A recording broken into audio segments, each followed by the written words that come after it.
بسم اللہ الرحمن الرحیم۔ السلام علیکم ناظرین۔ باب نمبر 16، حیا جزو ایمان ہے۔ حدیث نمبر 24، حضرت عبداللہ بن عمر رضی اللہ عنہ سے روایت ہے، رسول اللہ صلی اللہ علیہ وآلہ وسلم ایک انصاری مرد کے پاس سے گزرے جبکہ وہ اپنے بھائی کو سمجھا رہا تھا کہ تو اتنی شرم کیوں کرتا ہے۔ رسول اللہ صلی اللہ علیہ وآلہ وسلم نے اس سے فرمایا، اسے اس کے حال پر چھوڑ دو کیونکہ شرم تو ایمان کا حصہ ہے۔ فائدہ، حیا اس تاثر کا نام ہے جو کسی برے کام کے خیال سے انسان کے اندر پیدا ہوتا ہے۔ دوسرے الفاظ میں اس کی تعریف یہ ہے کہ جو خصلت انسان کو بھلائی پر آمادہ کرے اور برائی سے روکے وہ حیا ہے۔ اس میں ایک طرح بزدلی اور عفت دونوں ہوتی ہیں اور اپنا اپنا کام کرتی ہیں۔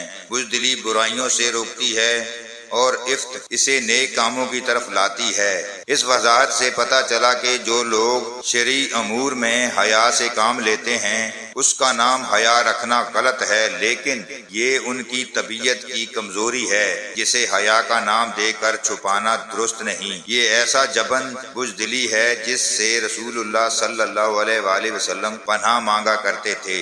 حیا اور جبن میں بہت بڑا فرق ہے۔ باب نمبر 17، فرمان الہی کی وضاحت۔ پھر اگر وہ توبہ کریں، نماز قائم کریں اور زکوٰۃ دیں تو ان کا راستہ چھوڑ دیں۔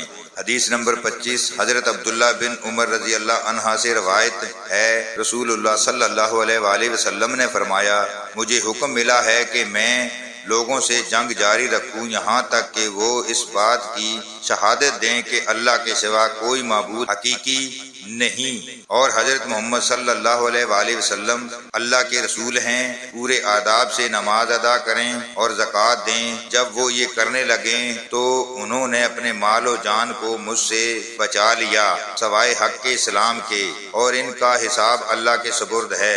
باب نمبر 18، اس شخص کی دلیل جو کہتا ہے کہ ایمان عمل ہی کا نام ہے۔ ارشاد باری تعالیٰ ہے، اور یہ جنت ہے جس کے تم اپنے عمل کے بدلے میں وارث بنے ہو۔ نیز قرآن مجید میں ہے، قسم ہے تیرے رب کی، ہم ان سے ضرور باز پرس کریں گے ہر اس چیز کی جو وہ کرتے رہے ہیں۔ اس آیات کے متعلق اکثر اہل علم کہتے ہیں کہ اس سے مراد لا الہ الا اللہ ہو، یہ متعلق سوال ہونا ہے۔ نیز ارشاد باری تعالیٰ ہے، ایسی ہی کامیابی کے لیے عمل کرنے والوں کو عمل کرنا چاہیے۔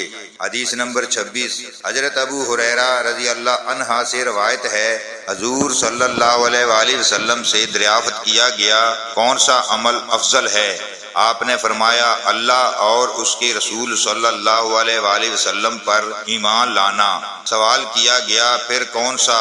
فرمایا، اللہ کی راہ میں جہاد کرنا۔ پوچھا گیا، پھر کون سا؟ فرمایا، حج جو قبول ہو۔ ہمارے اس چینل کو سبسکرائب کریں اور بیل آئیکن پر کلک کریں تاکہ آنے والی تمام ویڈیو کا نوٹیفیکیشن آپ کو ملتا رہے۔